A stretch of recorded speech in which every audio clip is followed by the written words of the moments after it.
So this is the markup calculator and margin calculator. This is just a very simple little spreadsheet I built myself because I was doing a lot of these calculations in my head, and I thought, hey, why not put them on a little spreadsheet? So I thought I'd share this with you. So I've made this as a free bonus for you in the boot camp. So this is how it works.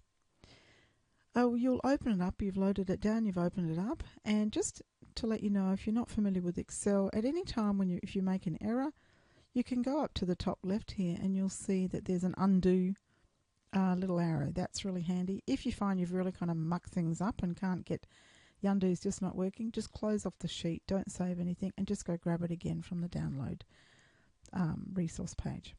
Okay, so this is how it works. Now I've already filled in some cells for you, but don't fill in anything that is not highlighted. So the only cells you are to work with or fill in are the purple ones in the top calculator and this one down here in the margin calculator. So the first thing we're going to talk about is markup. Markup is different to margin, okay?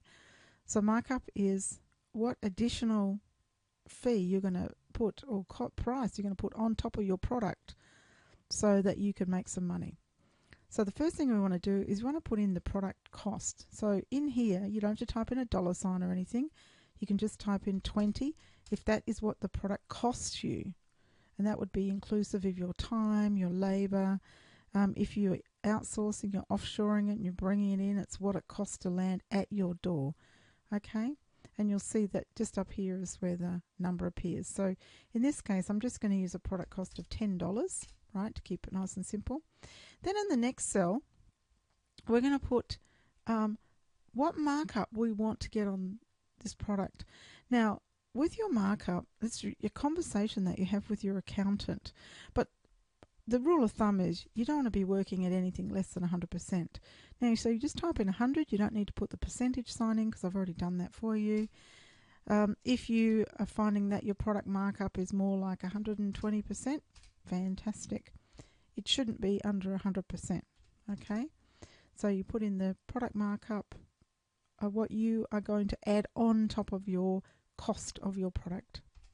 Now I'm going to remove this agent's commission to start with, and we'll come back and put it in later. So if we've got a product cost of $10 and a product mark of 100%, then our wholesale selling price is $20. You'll see that there's just some formula in there. That's just calculated for us. And our wholesale price ex GST, which is the number that we want to give our shops, our stockists, we always want to use the ex GST price. Okay, we don't usually work with GST, we work without GST when we submit pricing to them. And that's how businesses work with businesses, is that's a typical way of giving pricing. So you'll see the ex GST pricing is there, and you'll see up here, all I've done is just divide it by 1.1. Now, the retailer is going to say to you, often the retailer will say to you what they want to have as a markup. Now, each industry is different. If you're in the gift industry, that's going to be different to the clothing industry, different to the food industry. Even within the gift industry, for argument's sake, jewellery has a higher markup than many other things. Most retailers will not want anything less than 100%. So you could type in 100 there to give you an idea. If they're working under 100% markup, they're going to be going out of business pretty quick, smart here. Sometimes you'll go and meet with a retailer and they'll say, well, actually, I have to have a markup of 120%. Okay? So you can just put that in there. So let's just, to keep it simple, just say the retailer says, oh, okay, 100%. So this means that the recommended retail price of your product will be $40. Okay? It costs you $10. You've got 100% markup on it. You sell it to a retailer for $18.18. They put 100% on it. That's what you're recommended. That's what the product will sell for on the shelves. The way that I use my markup calculator is often when I'm doing a product, I design it up and I'll sample it up, and then I'll see what it's actually going to cost. I do all my shipping calculations. I've actually got a big shipping calculator, big spreadsheet with all sorts of interesting formulas in there. Cost me hundreds and hundreds of dollars to have it made.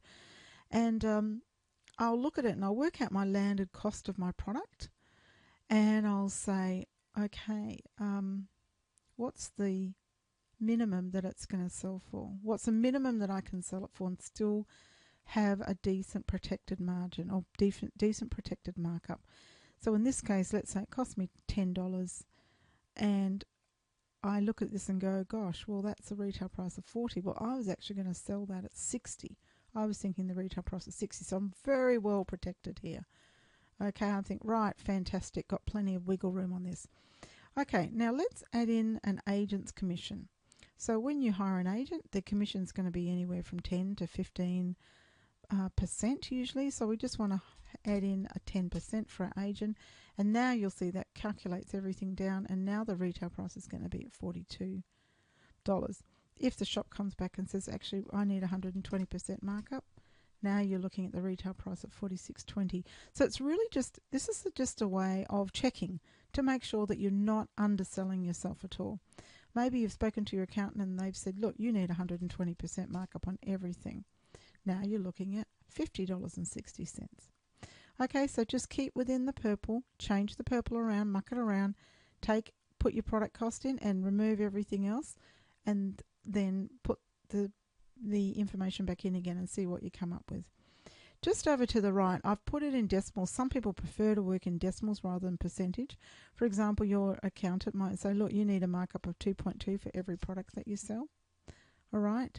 And then you may go to a shop, and often shops will talk and retailers will talk in decimals. They say, well, actually, I need to mark everything up by 1.2. Well, nobody's going to tell you that, but anyway, I need to mark everything up by 2.2, or I need to mark everything up by 2.5. That's what I need.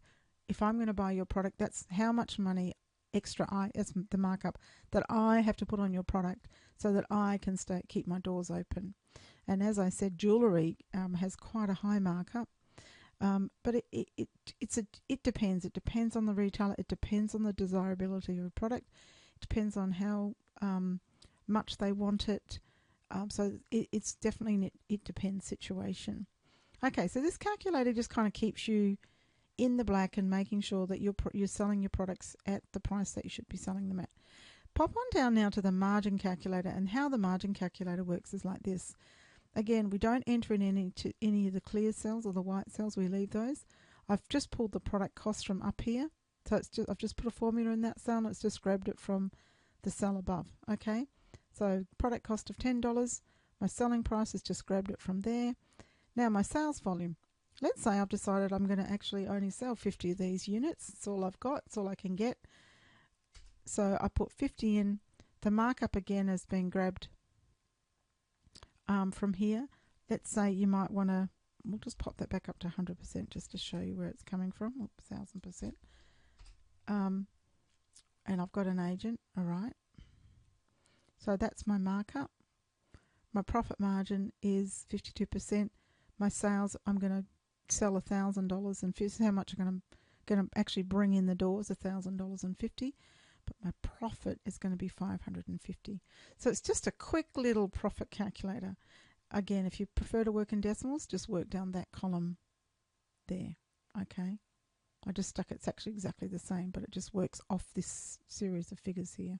So that's it. Use the markup calculator to make sure that you are well protected and that you are allowing your retailer the right sort of markup, and use the margin calculator just to check your profit levels, just to make sure that they're sitting in the right spot.